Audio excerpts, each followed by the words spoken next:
ಇದೊಂದು ಕ್ಲಾರಿಟಿ ಕೊಟ್ಬಿಡಿ. ಹೌದು ನಿಮಗೆ ಪರ್ಸ್ನಲ್ ಅಂತ ಅನಿಸ್ಬೋದು, ಆದರೂ ಕೇಳ್ತೀನಿ. ಅನೇಕರ ಕುತೂಹಲ ಇರುತ್ತೆ. ಈಗ ಚಂದನ್ ಶೆಟ್ಟಿ ಅವ್ರನ್ನ ನೀವು ನಿಮ್ಮಿಬ್ಬರ ಮಧ್ಯೆ ಮಿಸ್ಅಂಡರ್ಸ್ಟ್ಯಾಂಡಿಂಗ್ ಬಂದಾಗ ಅವ್ರ ಫ್ಯಾಮಿಲಿಯವರು ಆರ್ಥೋಡಾಕ್ಸ್ ಇದ್ದರು, ಜೊತೆಗೆ ಅವರಿಗೆ ನಿವೇದಿತಾ ಅವರಿಗೆ ಈ ಮದುವೆ ಜೀವನ, ಆಮೇಲೆ ಮಗು ಇದೆಲ್ಲ ಕಾಮನ್ ಆಗಿರುತ್ತೆ. ಅದು ಯಾವುದೂ ಇಷ್ಟ ಇಲ್ಲದೇ ಅವರು ಆಚೆ ಬಂದರು.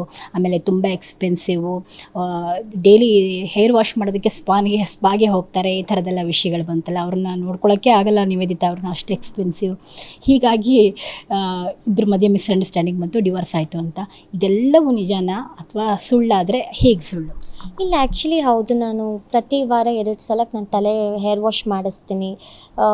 ನಾನು ತುಂಬ ಬಟ್ಟೆ ತೊಗೊಳ್ತೀನಿ, ಮತ್ತು ಸ್ಲಿಪ್ಪರ್ಸ್ ಜಾಸ್ತಿ ತೊಗೊಳ್ತೀನಿ, ಬ್ಯಾಗ್ಸ್ ತೊಗೊಳ್ತೀನಿ. ಬಟ್ ನಾನು ಯಾವುದನ್ನು ನನ್ನ ಪಾರ್ಟ್ನರಿಂದಾಗಲಿ ಅಥವಾ ನನ್ನ ಎಕ್ಸ್ ಹಸ್ಬೆಂಡಿಂದಾಗಲಿ ನಾನು ಎಕ್ಸ್ಪೆಕ್ಟ್ ಮಾಡಿಲ್ಲ. ಅವರು ನನಗೇನು ಕೊಟ್ಟಿಲ್ಲ.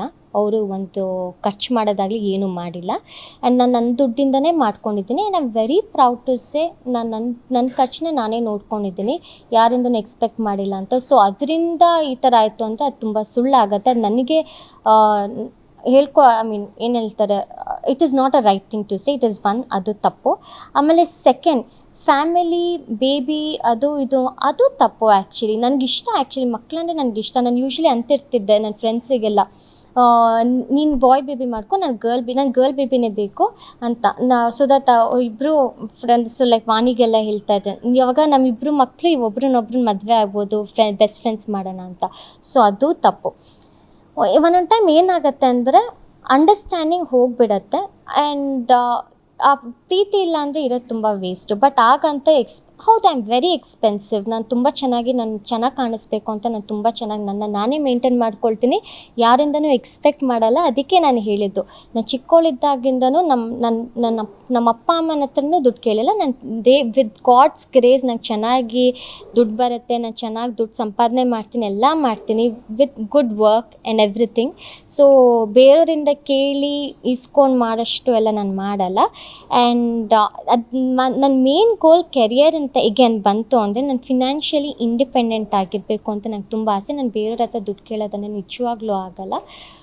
ಸೊ ಎಸ್, ನೀವು ಹೇಳಿದ್ದೆಲ್ಲ ಅದೆಲ್ಲ ಸುಮ್ಮನೆ ಪ್ರಾಬ್ಲಿ ರೂಮರ್ಸ್ ಅಷ್ಟೇ, ಇನ್ನೇನು ಇರಲ್ಲ. ಯೂಶ್ವಲಿ ಹಾಗೆ ಇರುತ್ತೆ, ಹುಡುಗಿರಂದ್ರೆ ಹಿಂಗೆ ಮಾಡ್ತಾರೆ, ಈ ಥರ ಇದ್ದಿರುತ್ತೆ, ಆ ಥರ ನ್ಯೂಸ್ ಬರುತ್ತೆ. But it's all falls.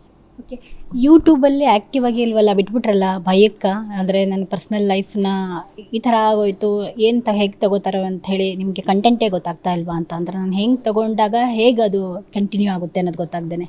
ಇಲ್ಲ, ಆ್ಯಕ್ಚುಲಿ ಆ ಥರ ಏನೂ ಇಲ್ಲ. ನಾನು ಮುಂಚೆ ಬೇರೆ ಏಜೆನ್ಸಿ ಜೊತೆ ಟೈ ಅಪ್ ಆಗಿದ್ದೆ. ಬಟ್ ಸೊ ಅದರಿಂದ ಆಚೆ ಬಂದೆ, ನಾನೇ ಓನಾಗಿ ಸ್ಟಾರ್ಟ್ ಮಾಡೋಣ ಅಂತ. ಬಟ್ ರಿಯಾಲಿಟಿ ಶೋಸು ಎಲ್ಲ ಮಾಡ್ತಿದ್ದರಿಂದ ಸ್ವಲ್ಪ ಆಲ್ಮೋಸ್ಟ್ ದಿನ ಆಕ್ಯುಪೈ ಆಗಿದೆ. ಇವಾಗ ಒಂದು 2-3 ಮಂತ್ಸಿಂದ ನಾನು ಆಚೆ ಬಂದಿದ್ದೆ. ಅಲ್ಲಿವರೆಗೂ ನಾನು ಶೋಸ್ ಮಾಡ್ತಾನೇ ಇದ್ದೆ, ರಿಯಾಲಿಟಿ ಶೋಸ್ ಮಾಡ್ತಾನೇ ಇದ್ದೆ. ದಿನ I would be busy. So ನಂಗೆ ಟೈಮ್ ಸಿಗ್ತಾ ಇರಲಿಲ್ಲ ಮಾಡೋದಕ್ಕೆ. ಆ್ಯಂಡ್ ಯೂಟ್ಯೂಬೆಲ್ಲ ಒಂದು ಸಲ ಸ್ಟಾರ್ಟ್ ಮಾಡಿದ್ರೆ ಕಂಟಿನ್ಯೂ ಮಾಡ್ತಾನೇ ಇರಬೇಕು. ಸೊ ಅದಕ್ಕೆ ಮಾಡೋಕ್ಕಾಗಲ್ಲ. ಮೇ ಬಿ ನೆಕ್ಸ್ಟ್ ಇವಾಗ ಸದ್ಯದಲ್ಲೇ ಸ್ಟಾರ್ಟ್ ಮಾಡ್ತೀನಿ ಮತ್ತೆ. ಓಕೆ, ಲೈಫಲ್ಲೇ ಅಪ್ ಆ್ಯಂಡ್ ಡೌನ್ಸ್ ಇರುತ್ತೆ, ಹರ್ಡಲ್ಸ್ ಇರುತ್ತೆ, ಅದನ್ನ ದಾಟ್ಕೊಂಡು ಹೋಗಬೇಕಾಗುತ್ತೆ. ದೊಡ್ಡ ಹರ್ಡಲ್ಸ್ ಯಾವುದು ನಿಮಗೆ ಎದುರಾಗಿದ್ದು, ಜೊತೆಗೆ ಅಪ್ ಆ್ಯಂಡ್ ಡೌನ್ ಯಾವುದು? ದೊಡ್ಡ ಹರ್ಡಲ್ಸಾ? ಅಪ್ ಆ್ಯಂಡ್ ಡೌನ್ ಆ ಥರ ಏನೂ ಇಲ್ಲ ಅನಿಸುತ್ತೆ ಸದ್ಯಕ್ಕೆ. I feel everything is fine. ಹಿಂದೆ ಎಲ್ಲವೂ ಸೇರಿ ಇಲ್ಲ, ಐ ಥಿಂಕ್ ಎನಿಥಿಂಗ್ ನನಗೇನು ಆ ಥರ ಹ್ಯಾಂಡಲ್ ಮಾಡೋಕ್ಕಾಗ್ದೇ ಇರೋವಂಥ ಸಿಚುವೇಶನ್ ಆ ಥರ ಏನೂ ಆಗಿಲ್ಲ.